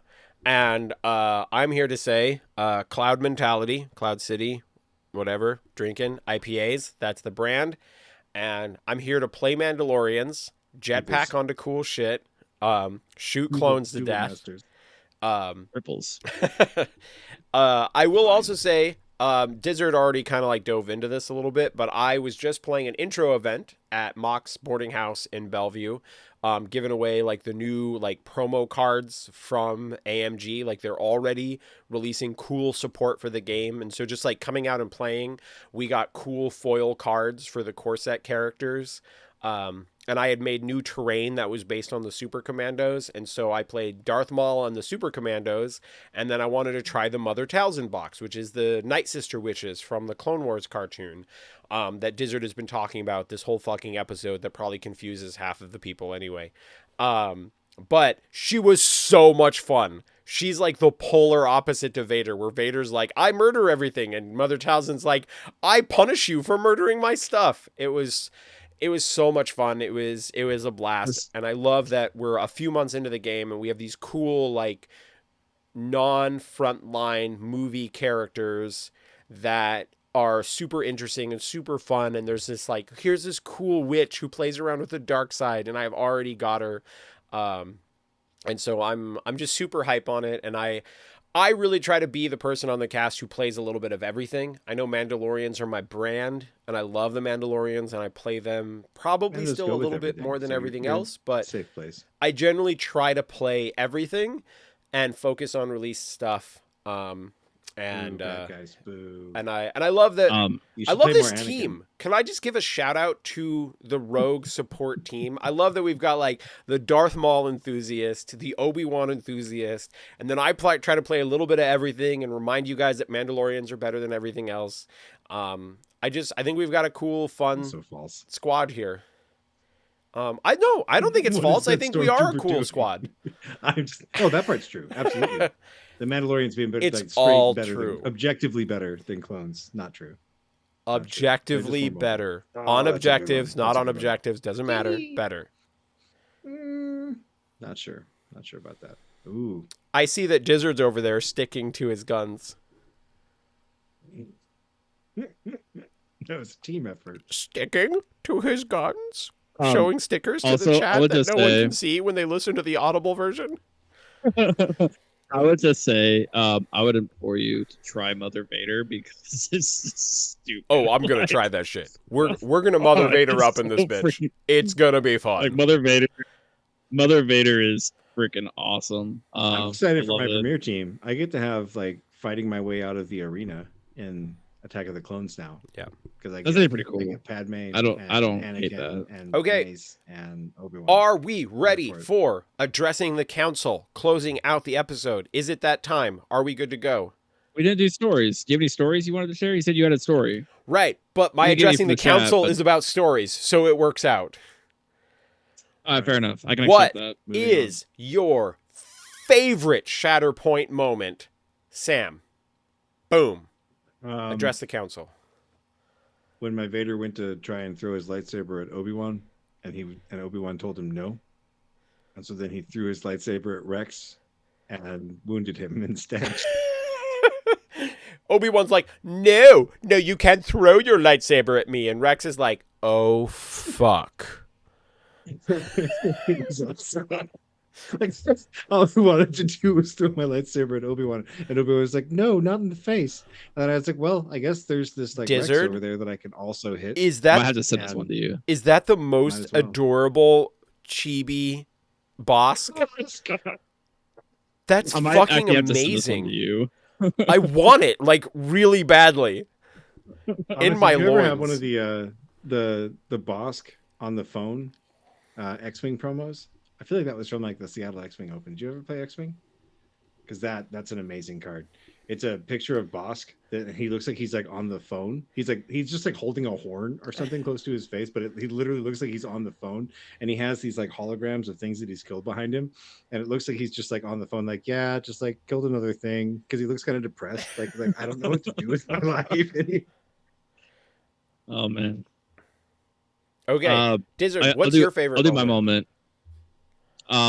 So this was more of a learning moment than like an absolutely like cool moment like Sam's.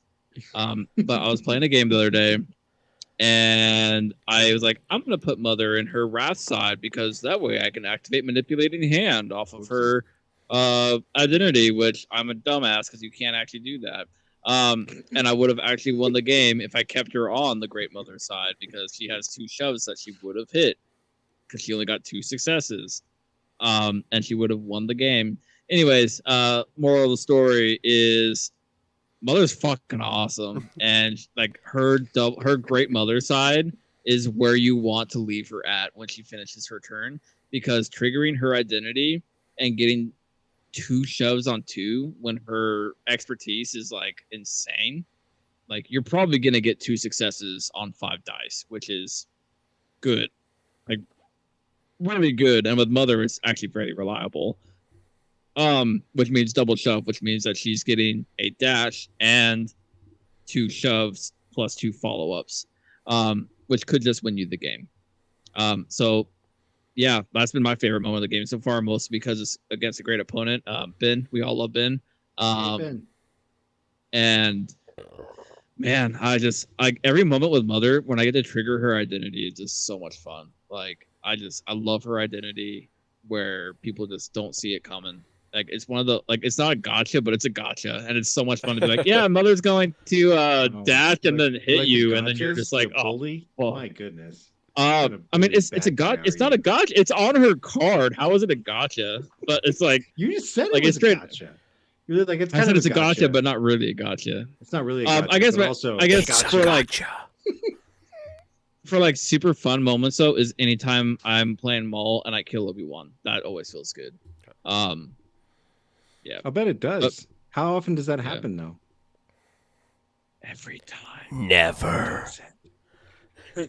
Okay. All right, Omnis, what's your favorite moment? All right, I'm going to do my favorite moment because someone on this podcast should be a Darth Maul fan or Lord Maul fan. And because we have no one who represents for Maul on this cast, I'm going to share a super fun Lord Maul moment where I got to like force speed, so he zooms up the board and move, and then throws his lightsaber at Rex, because killing Rex is basically just the best thing. Oh my god. It's the reposition. Taking down that clone propaganda, and he throws his lightsaber at Rex, kills Rex, and then that gives him a reposition, so he moves onto a point that was literally like the whole board length away from where he started, and then he's like, there is nowhere to run, and he pulls someone else off of that point, and so he wounds somebody, and then like ends up scoring 2 different points that I wasn't scoring at the beginning of the round.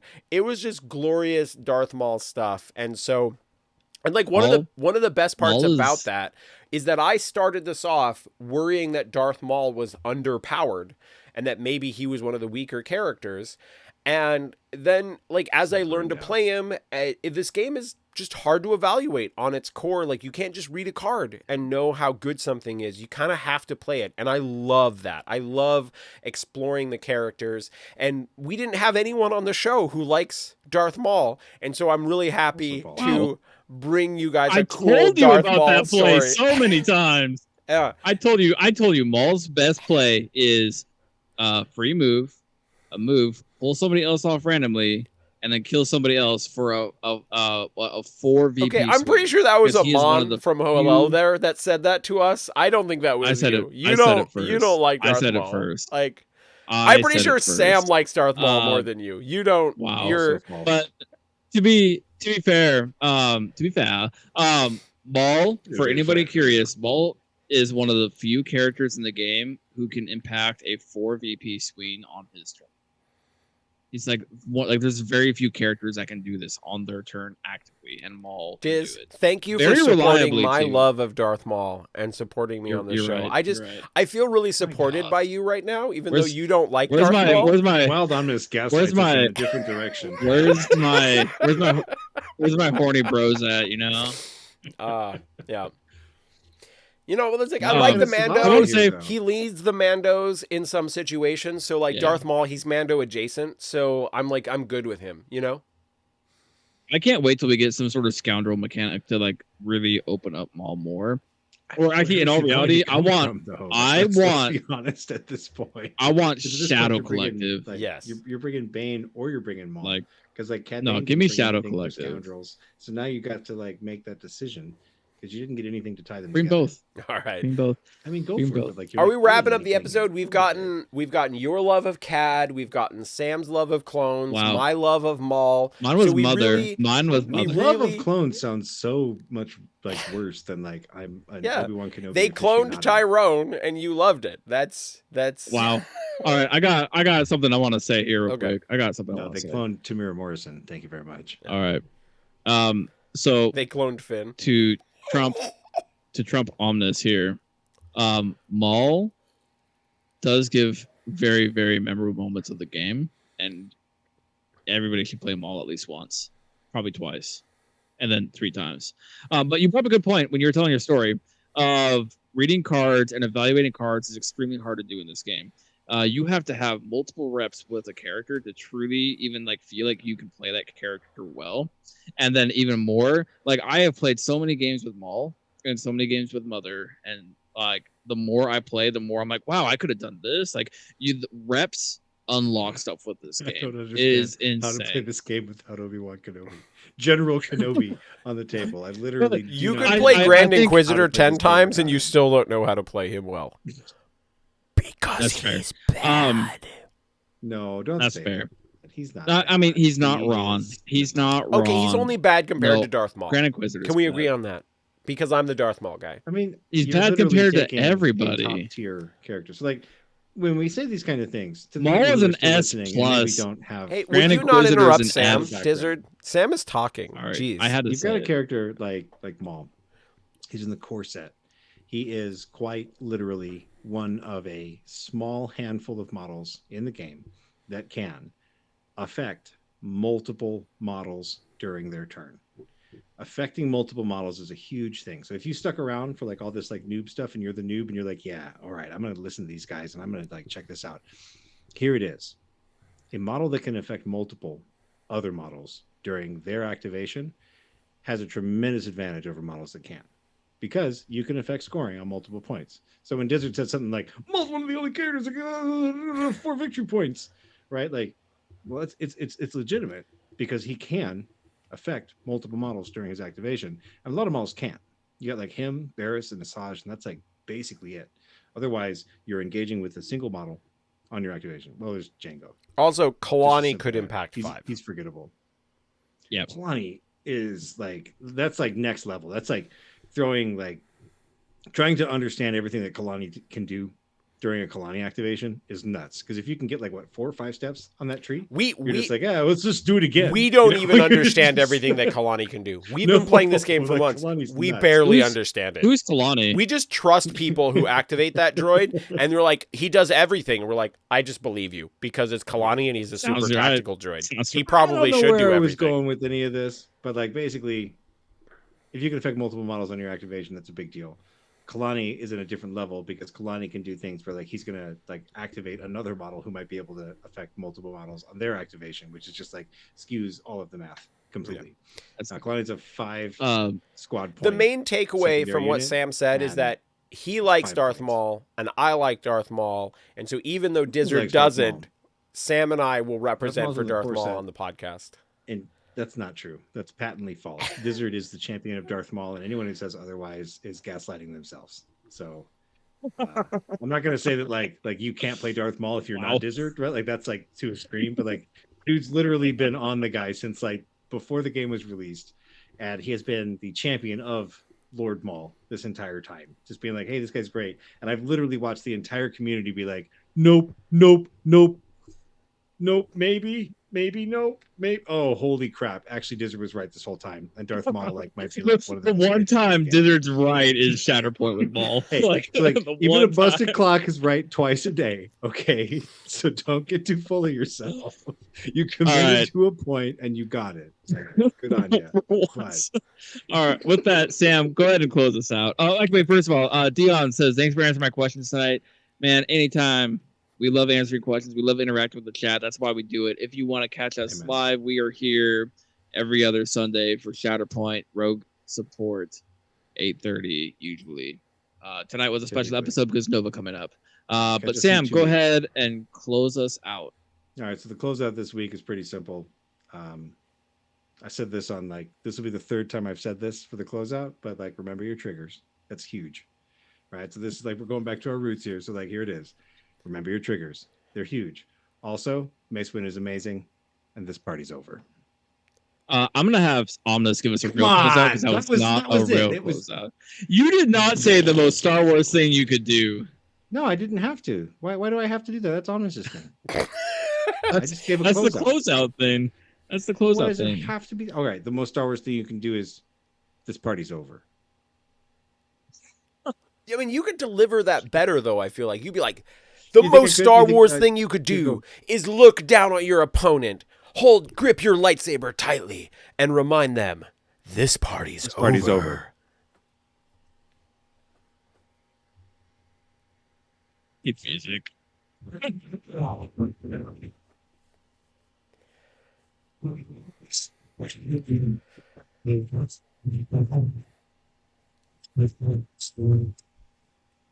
Welcome, my young apprentice.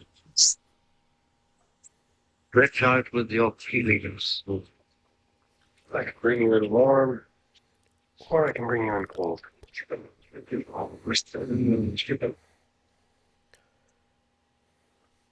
Open the blast doors. The blast doors! We should open them! Oh my god! Dizzard is trapped! Blast doors! What's the blast doors? Oh man. Okay, I have stopped recording, but we are still live. Should I unlive, or are we chatting for a little bit? No way, life's fun. Okay. I mean, I don't know Life how is fun. long we have to chat, but that was fun. It was good. It was real fun. I enjoyed it. It was a good episode. I really really do wanted to appreciate get back everybody to who the, interacted with the chat. I wanted to get back to the wild omnising because I was a little too like Hey, guiding definitely shit wild last honest. time, and that felt wrong. You win. Wow, it was Hey, fun. I mean, I feel like referring fine. to It yourself was in the good. 3rd person is always dangerous. But, Well, Danger go use is my middle name. It's Wild Danger No, it's Omnis. Wild. That's my Mace is name, cool. so it's fine. have you played Mace yet on this? No, I've got him assembled and primed. But I want to get a couple more Alright. games in with Talzin, and then I haven't actually Alright. played Grievous yet.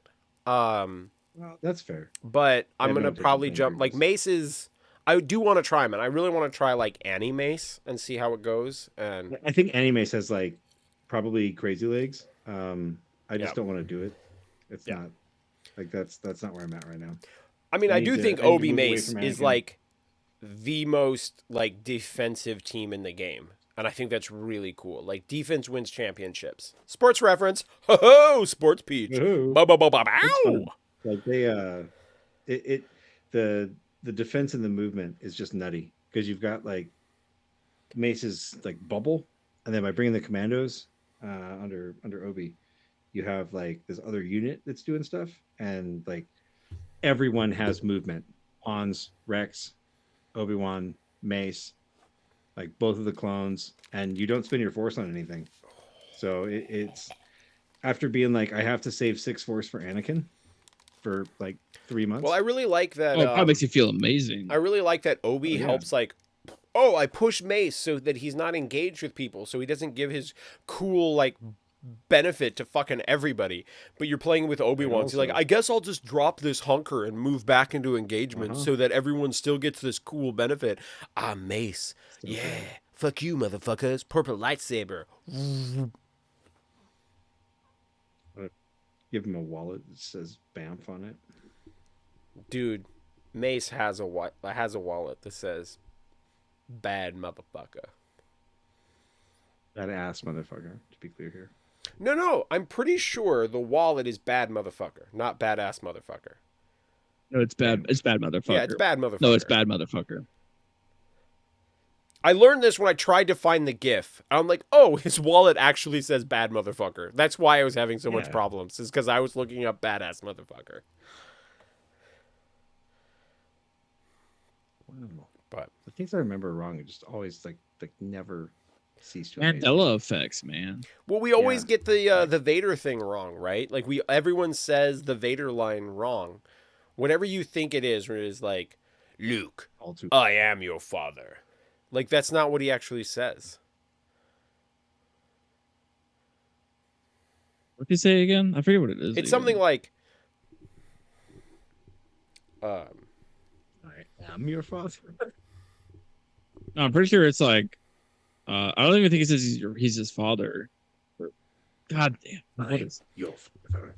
I don't think it's what it is though. I think it is. I think he just says, no, I am your father. I think that's what it is. Yeah. Yeah.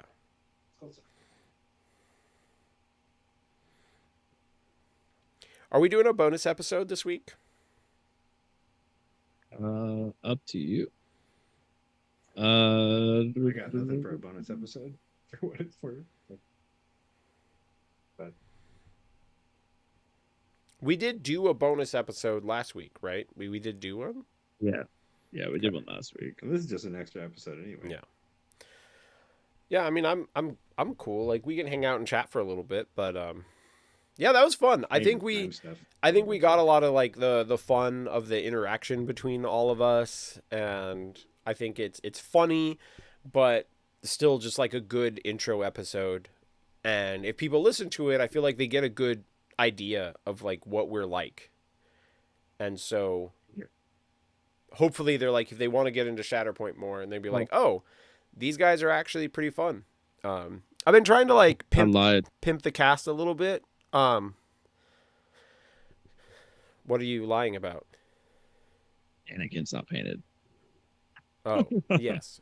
What? Dude, none of us believed that you were fully painted. That wasn't something we actually thought you were telling the truth. I did. I believed I was. Oh, you're saying your terrain's painted? Why would you paint Anakin?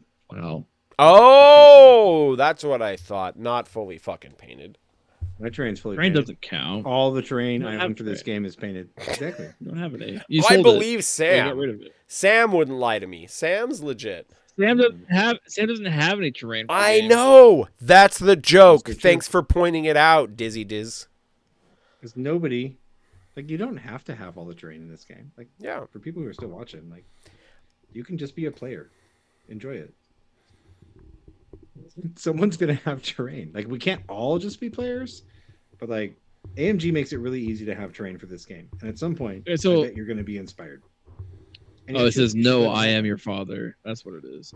Yeah, So something I don't That's understand what I said. is like this pack of Star Wars stickers came with a RoboCop sticker. Oh my god, And that's so it came cute. Is that with in my pile? an Iron Man sticker, or not Iron Man, but Iron the Robot? no, the giant. God, what's it called? Iron Iron Giant. Iron Giant. Right? Iron Giant. I So haven't Iron even Giant. seen the thing. It's an Iron Giant. I couldn't remember what it was. You Okay. never seen that? And there's a Hellboy sticker here somewhere. Oh my god, that's my pile, right? You want them? Dude, I would take the RoboCop sticker for sure. Okay, I'll add the RoboCop to yours. I'll give Sam the Iron. Thank you. Yep. And the other one that you just said too. Yeah. Wait. Well, I didn't tell you what the other ones were. Were we talking about the thing that's literally on Sam's shirt? Like, does Sam's Yes. shirt literally have the line? Literally. No, I am your Oh my god, we were all fucking idiots. We could have just been like, hey, Sam, will you just lift up your shirt so we can see the line that we're talking about? Oh my god. I'm glad I realized that before one of our patrons pointed out in chat, like, hey, Omnis and Dizzard, did You you guys are realize dumb. that literally the line that you were talking about was on Sam's shirt? I mean, I did say I am your father. To be fair. Actually, Like, I don't know if you know this, but I actually am Dizzard's father. oh, it's really weird. I don't think that's true. I don't know about that one. I do still want Vader. I was still very want Vader, and I still promiscuous want in my Obi-Wan. teenage years. I could be I mean, your to father. be fair, you're only like what 5 years older than me. How old are you? I think I'm Thir- the champ here I'm- when it comes to this. Like, I could I'm- probably be either of your fathers if we get right 30. to brass tacks. I'm 40. Okay, I so could you're not be technically older than Omnis's father. I was not producing the requirements I thought- see- for creating me. children. See, I thought you were like at most 38. I'm glad I give off a young 38 vibe. That's what I roll for. You guys you seen know? that? Like I don't know if it's I look on 40 or Instagram 50, or but, whatever you it know, is. But it's like- and you're about to retire from the army, which like gives you like a whole Yeah. like different level of gravitas. Well, that and out of the three of us, I'm the only one with gray in my beard. Like there's like visibly That's not gray true. in my my wife, beard. My wife pointed out. You can't. So, but here's the thing, though, is gray like right here. us sitting right here. You can't see any gray in Omnis's. I can't see gray in yours. There's a big patch of gray, like right. You are The other killing side. it You're on not the even front. touching the right It's true. side. It's this side. Oh, fair. right there. Here, That's right here. your That rogue skunk streak. I line. just assumed you got into a fight with Magneto, and now you got this little rogue Wow. streak in your beard. What happens to us? We get in fights with That's Magneto. and funny. things happen. Well, what's funny is like it's on the same time too. Like even the mustache has like a white streak. Like it's insane. What do you like? Diffuse bombs for a living or something? Yeah, it's something like that. Doesn't sound. He stressful saw at all. Jeremy Renner do it, and then he had to do it. Hey, there's a growing list of things that we can see Jeremy Renner do that we So- probably don't want to. So to be completely honest, that's like one of the Good guy, questions that like instructors ask when I first got into the schoolhouse. Like the very first thing it says like, how many are here because it's a hurt locker?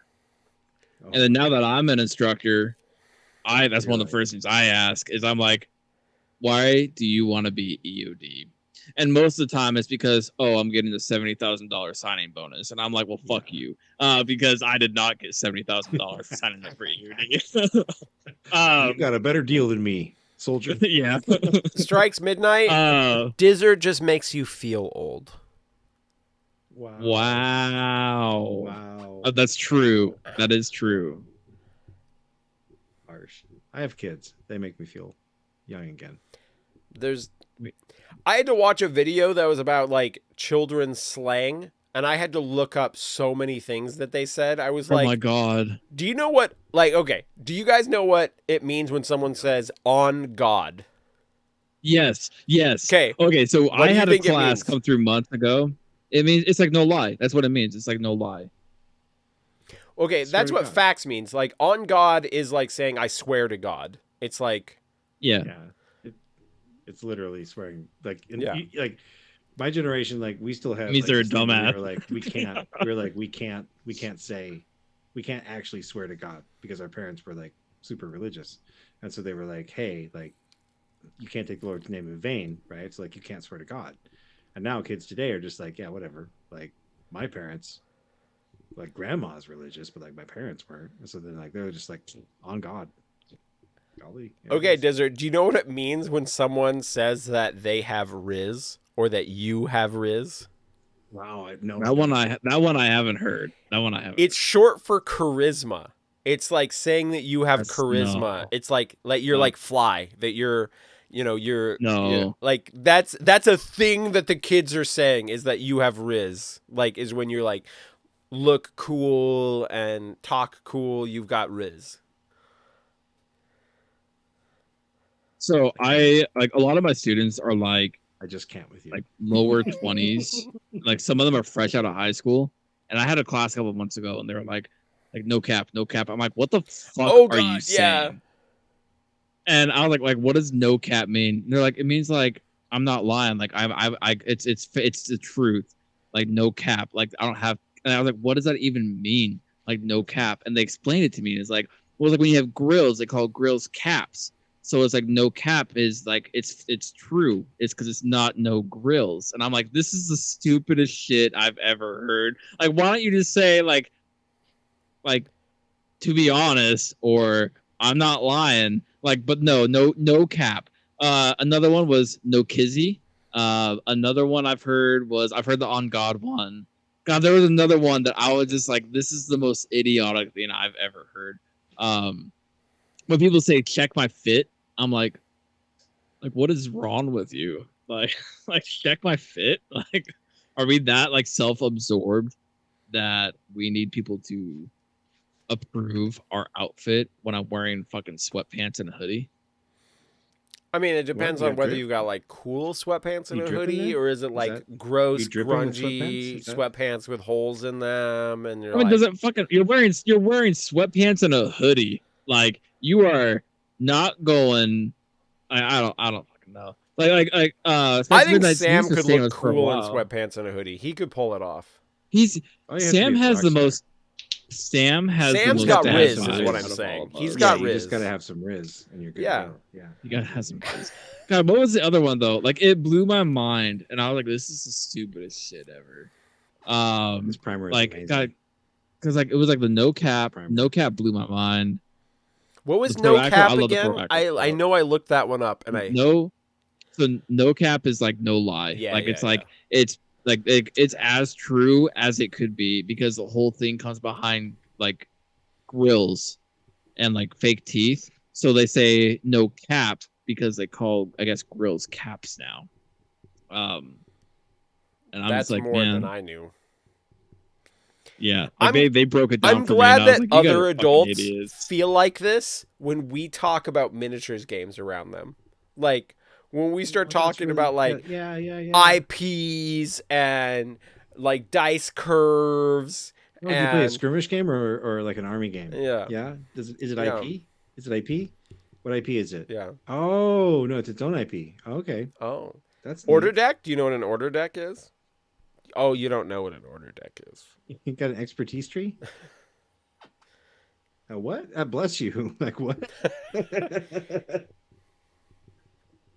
It's crazy though. Like, I think that's like one of the things that boggles my mind the most is when I see like kids these days walking around, and it makes me feel like the old man, like, get off my lawn. It makes me feel like you that sound like when I it too, see. but- That's true. But like when I see these kids come through the schoolhouse and I'm trying to teach them, and I just think like, was I this way when I was coming through as an 18, 19-year-old?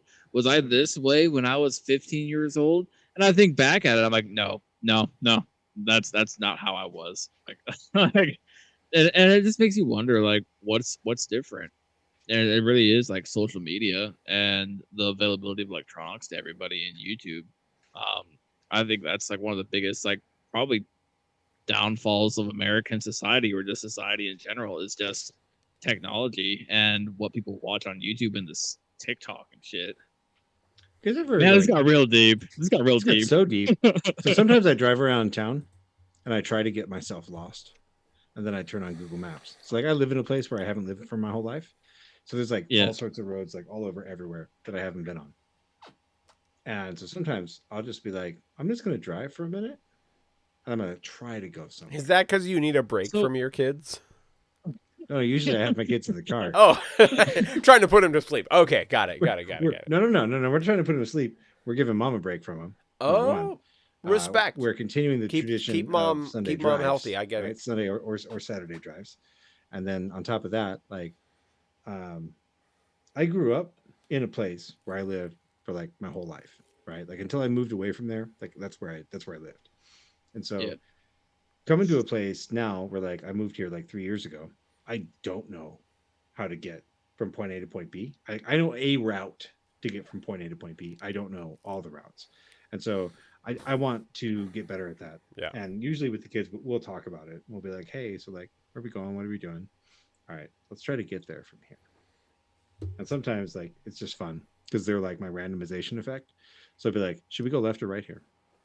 I Or do that straight? all the time. Like when Victoria and I go for a drive, I'm like left, right, straight, left, right, straight. And she's like, what? I'm like left, right, straight. She's like, straight. And I'm like, okay, this is our adventure today. I love doing that. When I had a bike, I would just go for drives, like, or rides all the time. I would just Oh, go yeah. out into the wilderness and get lost for an hour and a half and then find my way back. But it's crazy like how dependent you get on GPS. Like if I go back to Washington, I'm sure I'd know my way around because there was no GPS back then. I was talking the other day with some students and I was like, do you guys even know what MapQuest is? Like this is what you used to do. You used to print off the MapQuest, and that's like if you didn't know where you were going, that's what you did. You didn't have this easy accessibility of like GPS on your phone. Man, I feel fucking old now. I But like it's how like our after hours is now just like a normal like old white guy podcast. We're just like, oh guys, let's talk about when we had MapQuest. Do you remember when you Them like kids. MapQuested to a MapQuest, diner and you tried to drive back, not reversing the MapQuest directions, and you got fucking lost? no, what's Oh no, yeah. what's wild is when I ask my students and I'm like, does any of you know what E-Bombs World is? And when nobody knows what That stuff E-Bombs scares World me is, bad. I'm like I feel fucking old now when they don't know what E-Bombs World is. I'm like, this was like my junior high school entertainment was we get on E-Bombs World and that was the YouTube of the day. Man, it's crazy. It's crazy. It is crazy. You're right. So you're really Jace. playing Cat at Nova? What? Are you playing Cat at Nova if you can? Or you No, frustrated about it? Devin has Mother for me. All right. So I'll be playing all Mother. Winter, I'm older than you guys, but I totally remember driving over to a girl's place when I was a teenager, and I had to write down turn left, take the fifth right, take the turn left for like an hour plus drive through the Oh city. yeah, that was so real. Crazy now that we almost have self-driving cars. Oh, that's wild. Like, Right? just put your coordinates into my self-driving car. Here's the password. It'll take me to you. Yeah, just log in, right? Thanks. I Oh, remember man. walking to a girl's house as a BRB. teenager and I just knew her address and literally nothing else. And I was just like, I will walk until I get to 160th and then I will turn. Hour later. Well, but that's the crazy part though, is like you look at it and you ask these kids and be like, do you understand how like street blocks in America are broken down? Like, do you understand that your house number is in relative location to like where your house is located on the street? That's crazy. And they're like, yeah, like for real. Like, granted, like for me, like a fire department has a big part to do with this. Is like I knew a lot of like maps and stuff like that from working with the fire department. right. But it's like from what I knew, everybody knew Okay, that. but like, to be fair, if I'm I live in like the Seattle area, which the street system looks Yeah. like someone picked up a bowl of spaghetti and just threw it out on a map. And I was like, this is where the streets will be. Fuck you. King County Yeah, is its own thing. Still, No, it's King County is still, its own thing. is it Like, really?